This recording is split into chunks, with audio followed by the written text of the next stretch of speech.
अब हम जल अवशोषण टॉपिक को डिस्कस कर रहे थे। इससे पहले वाले वीडियो में देखा कि जल अवशोषण होता क्या है, जल अवशोषण में कौन कौन से जो आपके पास में ऑर्गन भाग ले सकते हैं, मृदा जल क्या है, सब चीजों को डिस्कस किया है। तो जल अवशोषण को मैंने उस वीडियो में बताया था कि जो मृदा जल है वो कहाँ पहुंचेगा, जड़ के जाइलम में या रंभ क्षेत्र में पहुंचता है तो जल अवशोषण कहलाता है। मैंने क्या, अरीय परिवहन होता है, लेटरल होता है।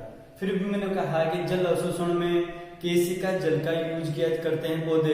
और मैंने कहा पौधों में अलग अलग प्रकार के पौधों में जल आपके पास में जो ऑर्गन होते हैं जल अवशोषण के लिए वो अलग अलग होते हैं। जैसे मैंने कहा कि थैलोफाइट में थैलस है, उसके बाद ब्रायोफाइट में मूलाभास है, टेरिडोफाइट में मूल रोम है, उसके बाद में जिम्नोस्पर्म में मूल रोम और एंजियोस्पर्म। फिर भी मैंने कहा एपिफाइट में क्या होता है, तो वेलामेंट टिश्यू होता है।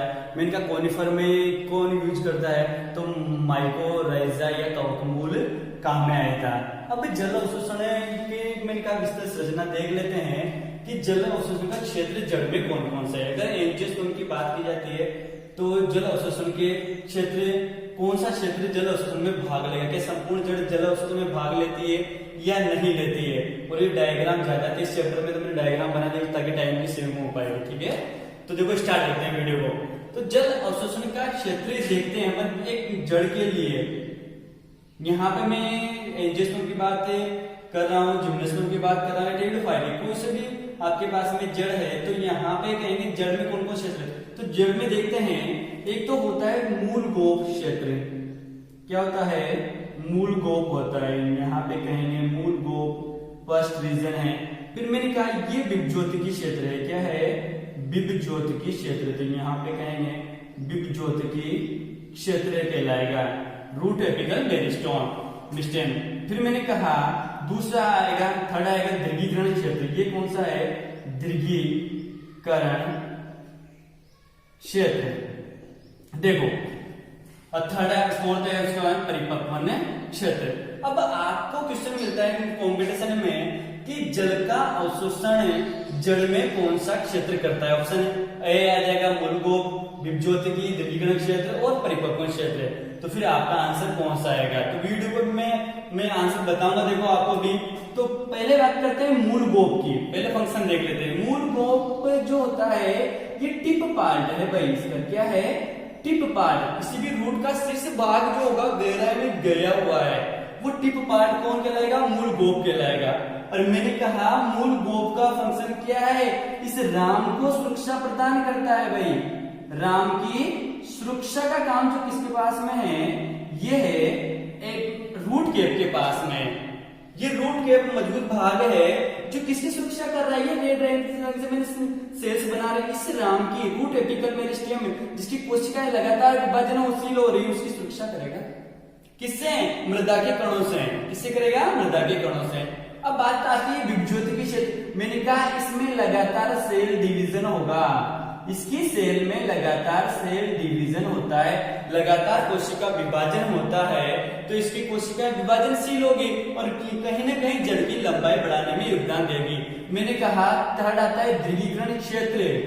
मैंने कहा इसकी कोशिकाएं लंबी या बड़ी हो जाती है और मैंने कहा ये जड़ की लंबाई बढ़ाती है। जड़ की लंबाई बढ़ाने में जो योगदान होगा वो किसका है, दीर्घीकरण क्षेत्र का।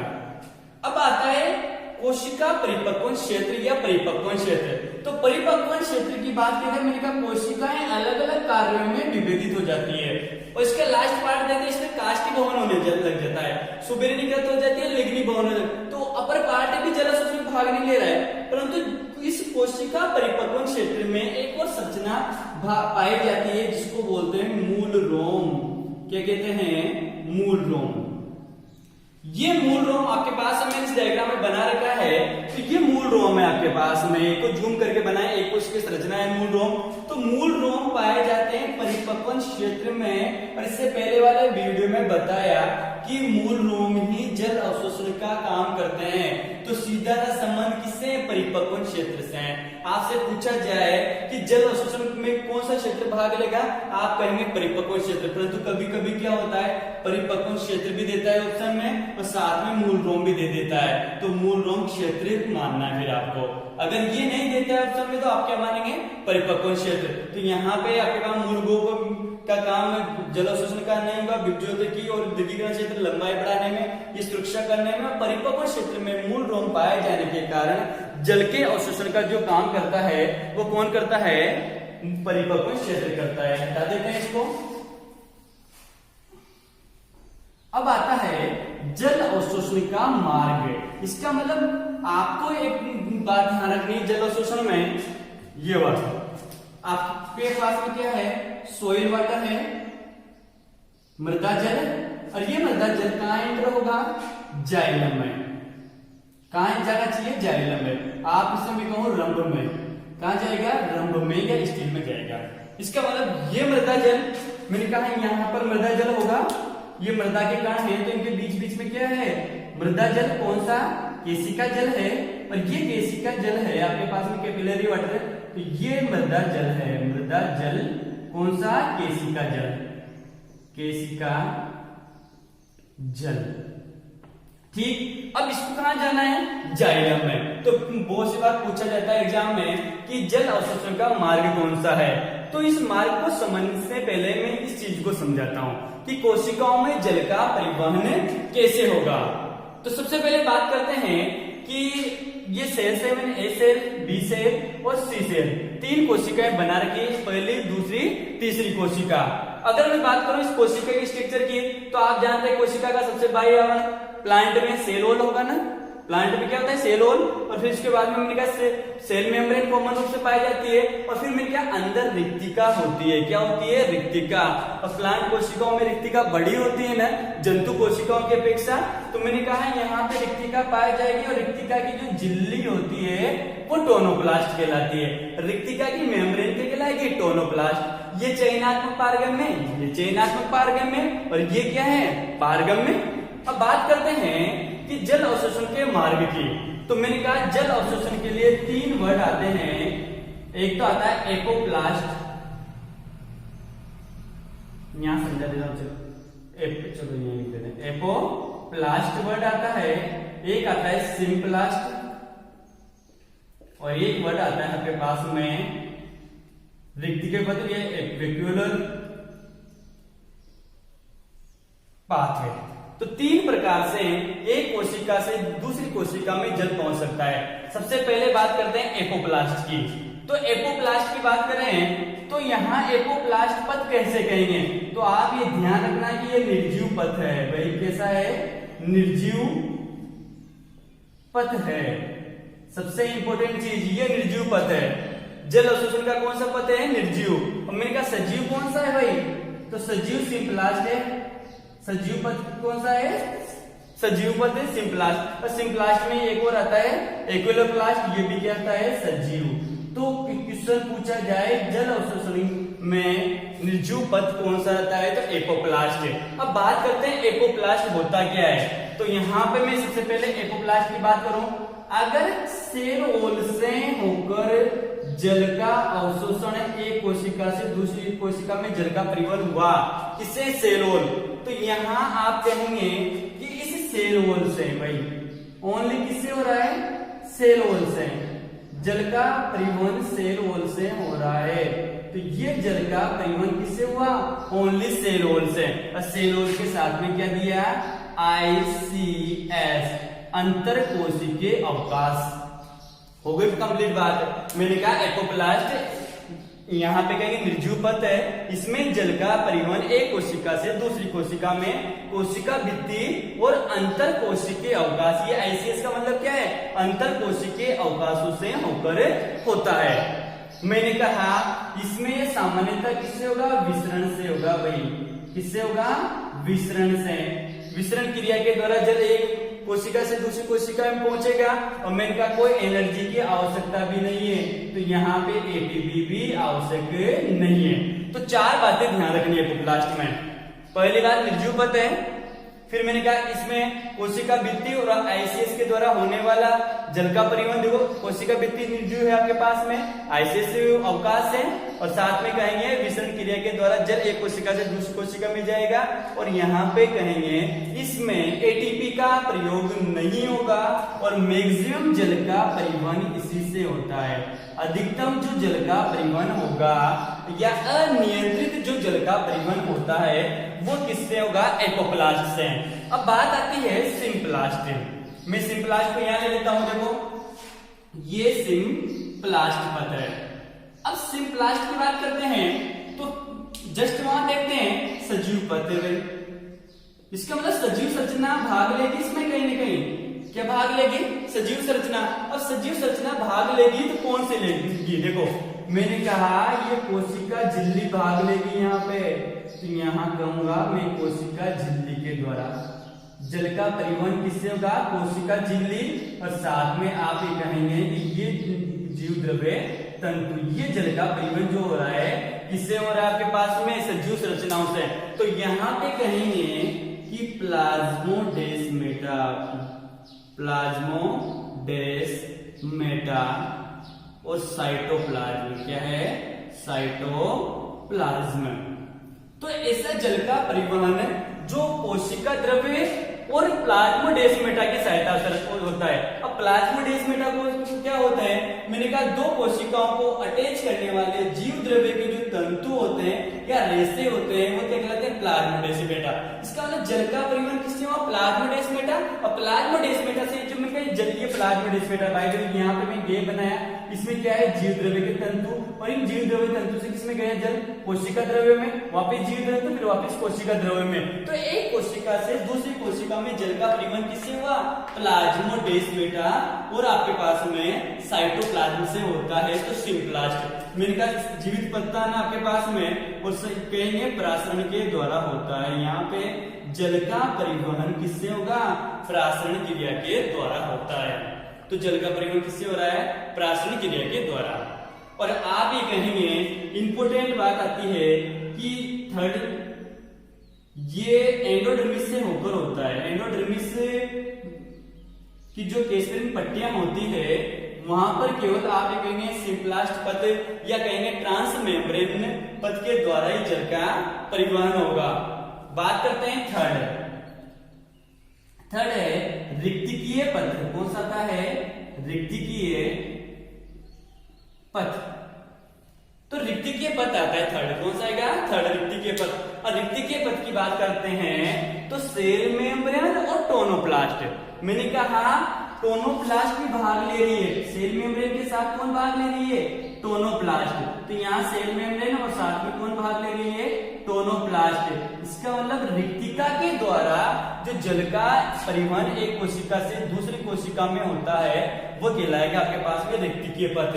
तो यहाँ हो गया आपके पास में एपोप्लास्ट, आप कहेंगे निर्जीव पथ मिश्रण है, और सेलोल अराइसिस। आपके 12th के हिसाब देखें तो निर्जीव ध्यान रखना, और आईसीएस और सेलोल के द्वारा।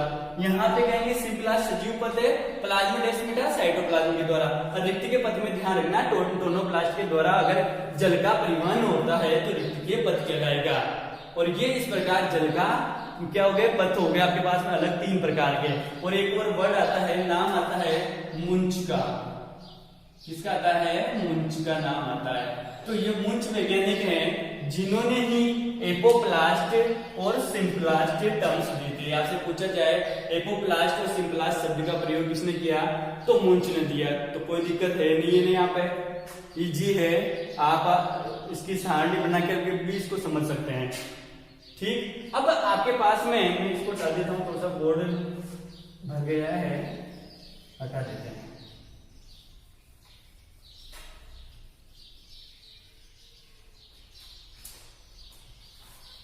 ये इसको हटा देते हैं। अब आता है आपके पास में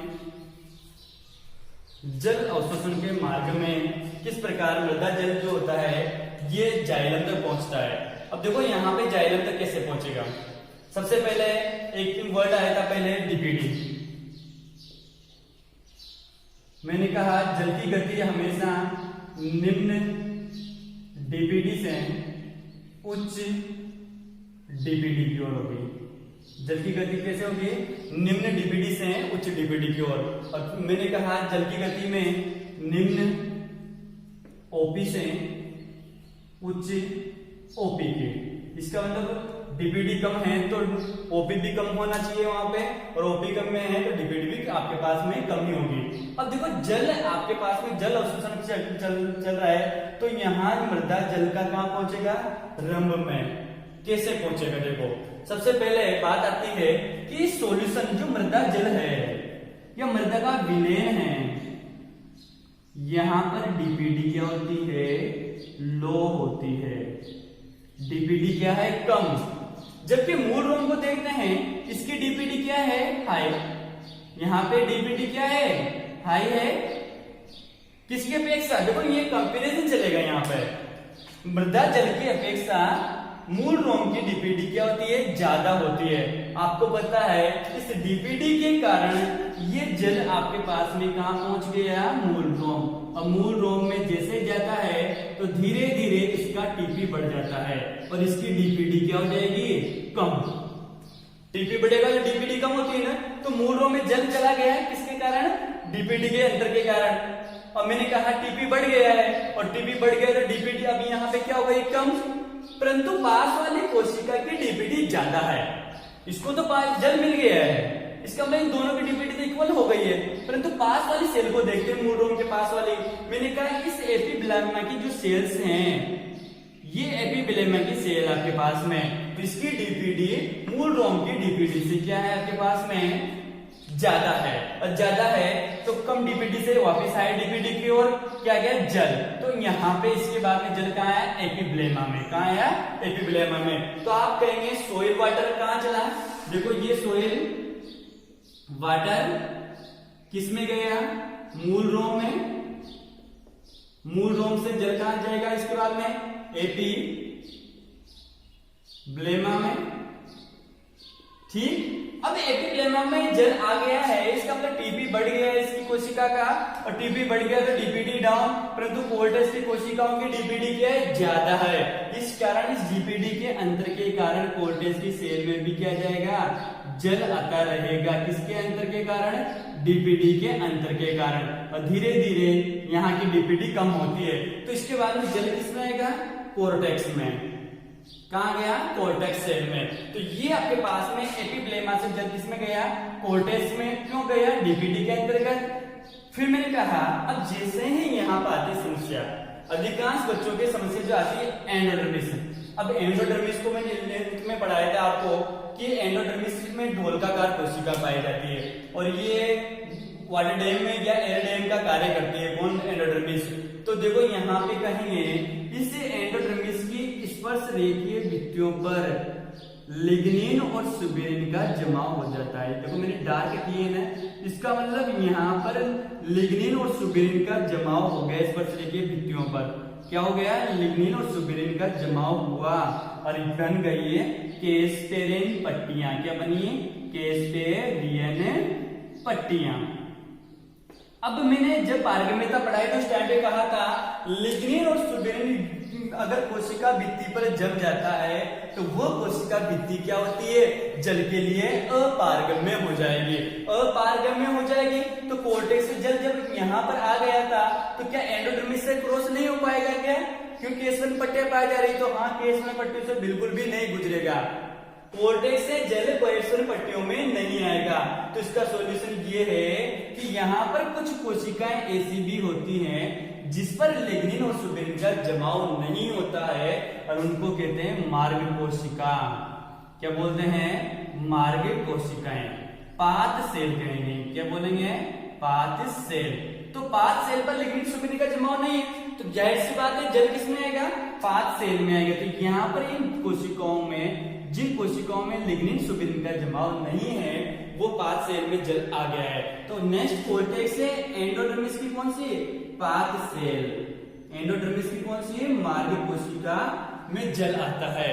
और मार्ग कोशिकाएं किसके सामने होती है, जाइलम के सामने होती है, या जाइलम के सामने। अब मैंने कहा जड़ में जाइलम को देखा जाए तो जाइलम कौन से प्रकार का है, प्रोटोजाइलम, और बाद में क्या है, मेटाजाइलम। तो मैंने कहा ये रेडियल कंडीशन है, प्रोटोजाइलम बाहर की ओर होता है और केंद्र में क्या होता है, मेटाजाइलम। तो सबसे पहले परिरंभ में आया जल, इसके बाद में जल कहाँ है, क्या, पेरीसाइकिल में, पेरीसाइकिल में। देखो इसके जैसे मैंने कहा ये पाथ सेल है और पाथ सेल के बाद हमने ब्लैक रंग से बना रखी है क्या है पेरिसाइकिल की लेयर और पेरिसाइकिल की कोशिकाओं में क्या जाता है जल आ जाता है क्या जाएगा जल तो यहाँ पर जल किसमें आ गया पेरिसाइकिल में तो ये पेरिसाइकिल में आ गया अब पेरिसाइकिल के पास में कौन है प्रोटोजाइलम क्या है प्रोटोजाइलम तो यहाँ जल आएगा प्रोटोजाइलम में ये प्रोटोजाइलम और प्रोटोजाइलम से किसमें आएगा मेटाजाइलम तो ये जल के जो परिवहन का मार्ग है वही है तो आपसे पूछा गया जल परिवहन का मार्ग क्या है तो आप कहेंगे सबसे पहले सोइल वाटर से मूल रोम से एपिब्लेमा से कोर्टेक्स और ये इंपॉर्टेंट रूप से ध्यान रखना है यहाँ गलती से भी केस में पट्टियां नहीं लिखनी है क्या आएगी मार्ग कोशिका से पेरिसाइकिल और प्रोटोजाइलम और मेटाजाइलम ये भी अपोजिट नहीं करना है पहले पी आता है फिर बाद में एम तो प्रोटोजाइलम और मेटाजाइलम इस प्रकार जल का परिवहन मृदा जल जो कहा गया है किसमें जाइलम में और परिभाषा भी क्या बोली थी मृदा जल का जड़ के जाइलम में पहुंचना ही क्या है जल अवशोषण तो इन कोशिकाओं से इस प्रकार जल पहुंचेगा जाइलम तक तो इस प्रकार आपके पास में आपको ध्यान रखना सिंप्लास्ट एपोप्लास्ट और रिक्ति के पद क्या होता है जल का ये आउटफ्लो ध्यान रखना इसका पूरा का पूरा कहां से होकर जल गुजरेगा तो ये कंप्लीट आपके पास में जल अवशोषण के जो मार्ग है वो कंप्लीट हो जाता है और ये ध्यान रखना जल अवशोषण की जो प्रोसेस होती है वो क्या होती है रेडियल या लेटरल होती है तो लेटरल ट्रांसपोर्टेशन क्या होता है जल अवशोषण ही कहलाता है ये लास्ट पेपर जो प्री बोर्ड एग्जाम हुए थे उनमें पूछा गया था कि लेटरल फ्लो क्या होता है तो ये जल अवशोषण को कहलाएगा धन्यवाद।